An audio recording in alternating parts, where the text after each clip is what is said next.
Hello, scholars, and welcome back. This is week 3 of POL450, Research Methods for Political Science. Hopefully we all had a good week too, where we were introduced to the Institutional Review Board, the rules of what we can and what we can't do when it comes to academic research. But for here in week 3, we're going to get back on track of creating our research project. If we remember, in week 1 of this course, we were introduced several topics, or you presented to me several topics. You did some internet research, you found some topics, and you created topics that you thought would make for a good research project. And reading through them, I was very pleased. I was pleasantly surprised with how many good topics that you introduced. But this week, we need to take those topics and boil them down or reduce them into one topic that you're passionate about, that you have knowledge about, that you feel will work well. And we're going to take that one topic and we're going to make that into a research question. Probably a singular, or not probably, a singular research question. Now, many of you started with a very broad topic. And from that broad topic, we are going to only answer one single question within that topic. And for you, some of you, this is going to be the most difficult portion. Remember, the intent isn't to solve everything with a research project. Almost always we solve just a single portion. One research project then answers a single topic, another research topic answers another topic, and ultimately these all combine to maybe create a solution or to give suggestions about a problem. But for us, we need to focus on something that's simple, that's measurable, that we can actually research. And that's the topic that we're going to talk about this week. We're going to introduce things like operationalizing variables, actually using terminology that we can actually measure. And for many of you, your broad topic needs to be very simple and simplified to a single variable that is operationalized, that is measurable. And that will probably be the most difficult. For many of you, you're going to get feedback from me that's going to read something like, this is a great topic, but let's narrow it down to something that's narrow, that's much more narrow, that we can make it manageable. And remember, it has to be measurable. It has to be in the form of a question. I guess that should be the first thing that we talk about. It is a question, so it should be able to be formulated in a question. Something that's measurable, so at the end, you need to ask yourself, will I be able to ask this question? Will I be able to answer this question? Will I be able to get some data from this question that I'll do something with? And is it something that's realistic? Will there be a party that I will get to actually ask these questions to? Will I actually be able to get results back from this? And when we combine all those, that is a research question. So let's break down what we have here in week 3. We start with a PowerPoint lecture. And I got you a PowerPoint lecture and a YouTube video that's associated with it that talks about concepts, operationalizing, and measurements. And those are going to be the topics. Operationalization is one of the key concepts that as a researcher you need to start thinking. I had a professor that once said that you have to look through things through a different lens when you become a researcher. You need to put on those glasses and you need to start looking through those lenses of those glasses as a researcher. So where we might throw around terms that in our everyday life, does this program benefit? Is this a quality program? Does this have good outcomes? Then you start wondering, well, what does quality mean? What does benefit mean? What are good? And that's, as a researcher, you start looking through the lens of a researcher, and you need to be able to operationalize your variables. And it'll go through here. And sometimes you will need to explain to me or the research project what you mean by benefit. That could be your question. Is there a benefit to this project? But you as the researcher will need to explain what, in your eyes, in the eyes of this research project, what is the benefit. And this will make a lot more sense when you look through this operationalizing measurements and concepts and the PowerPoint. We also have a PowerPoint here on writing research questions. Now remember, for this project, you are only going to need one research question. Now, I'll warn you, this might be the hardest portion of the class, is getting this one question, a one sentence correct. But once we get this one sentence correct, and once we're able to get a quality research question, everything else is going to fall into line. So it's worth putting the effort into this week, maybe even rewriting it when you get my feedback, because once we have a quality research question, everything seems to fall in line. And you can't have a good project without a good quality research question. Everything is built upon this. So there's writing a research question PowerPoint here. Then let's go into our writing assignment this week. So this week you will write a problem statement, a purpose statement, and begin to write your research question or hypothesis. Framing the problem statement and the research question is the most difficult research task that any research faces. Therefore, be prepared to spend a substantial amount of time and thought in completing this exercise. A good problem statement and research question will make the rest of the paper flow smoothly. An ill-informed or poorly worded question will complicate the rest of the writing process. The details of the assignment and its structures are given below. In addition, pay attention to table 2.4 in your textbook to see how a research question is generated from a topic. So, what do we need to this week? We need to define the problem. So 2 to 3 paragraphs describing the particular issue or problem related to political science. So what is the problem that you're trying to research? That's going to be the general. Sometimes we can think of this as a funnel. The problem statement is at the beginning. Why is there a problem? The next is the purpose of the study. Keep in mind that it's hard to prove or explain anything. You are better off by exploring a question. And what we mean by that is to say that I'm trying to prove why there is homelessness. Man, you might be able to create some suggestions. You might be able to explore why their people are homeless, but you can never prove or explain why 100% of people are homeless. So that's why it's just the kind of the language we're going to use this. But we start with our problem. There is a problem with homelessness. The purpose of this study is to understand why people in Riverside County are homeless. So you understand that the problem then on our funnel, as it funnels down, now we have our problem, and then why would someone want to research this?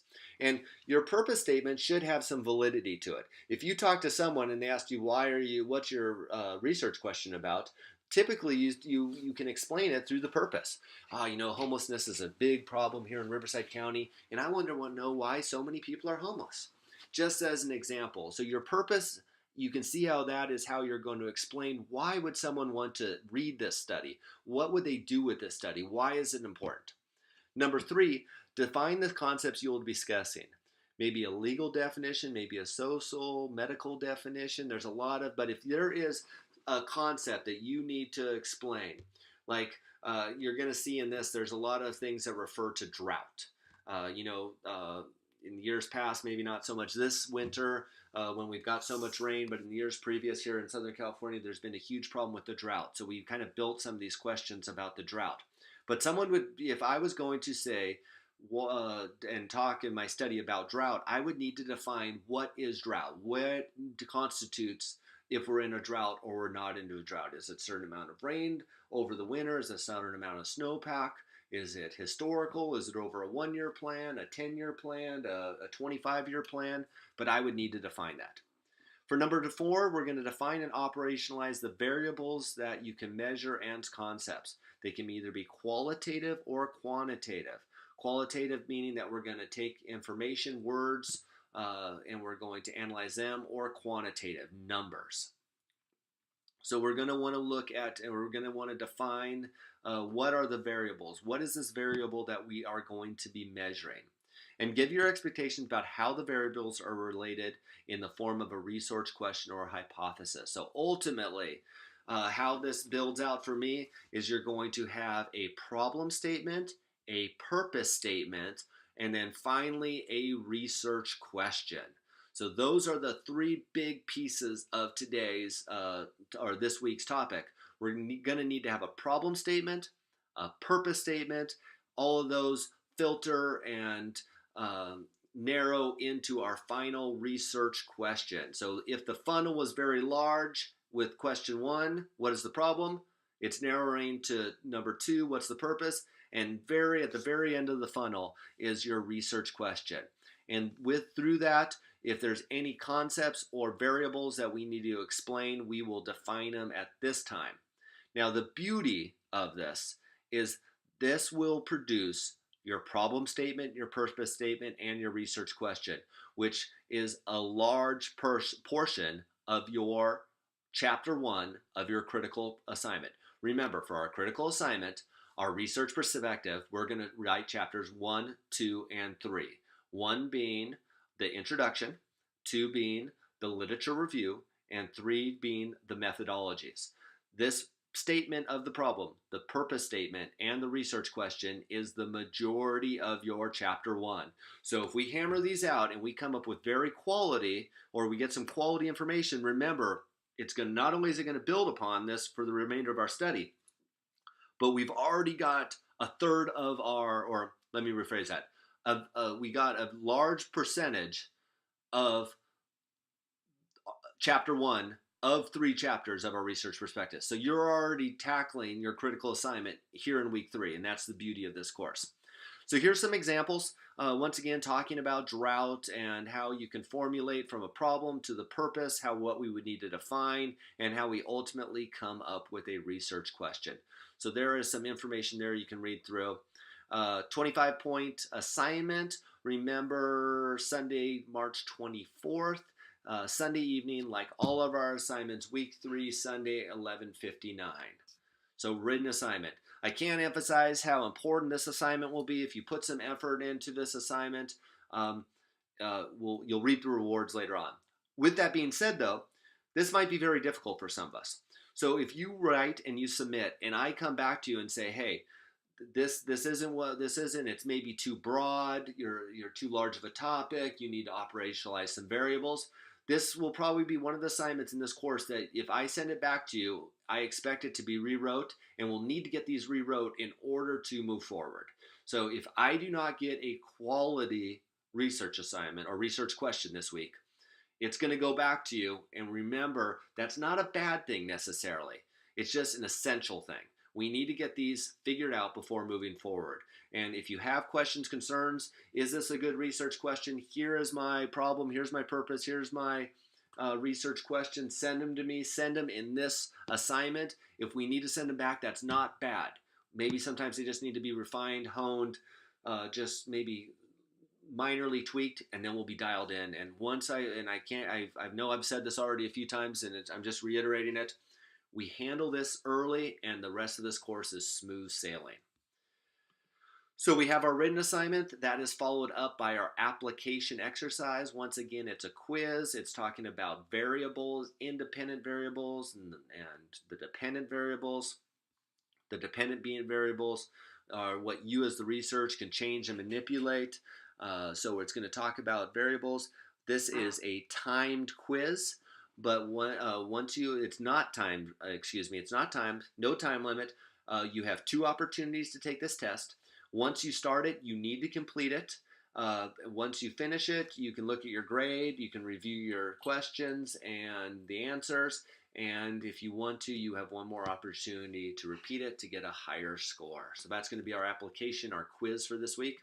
And then finally, we have our week 3 journal.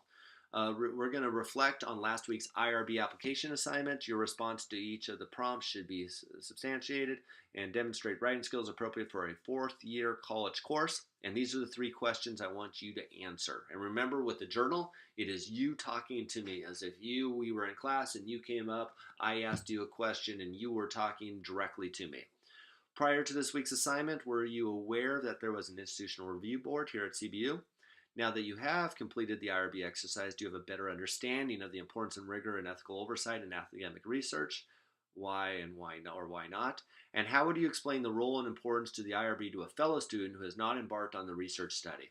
So I understand, the first 2 questions are fairly straightforward. Were you aware?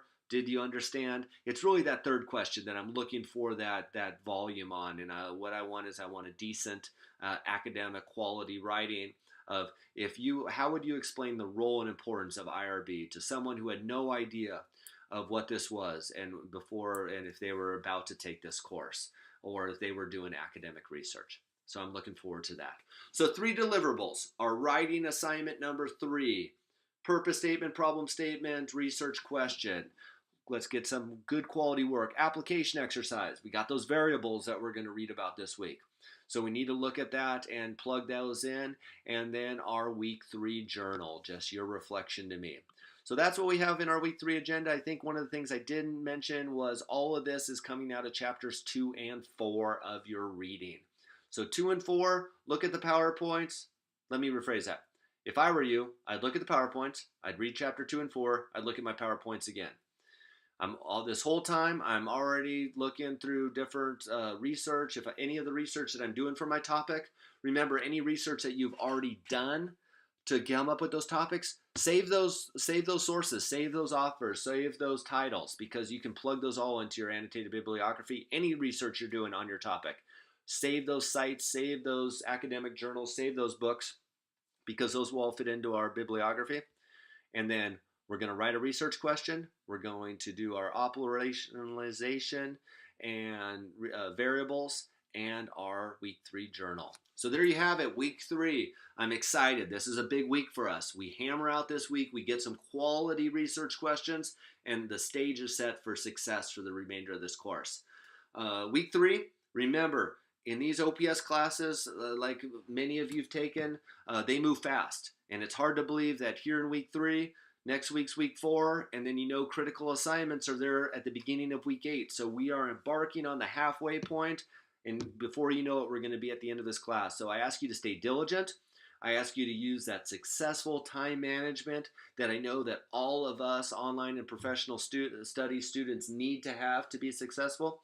If you have any concerns, comments, questions, if you need help with your research question, if you want to shoot me your thoughts before you write it on paper, remember, I am always here for you. Send me an email and I'll get back to you.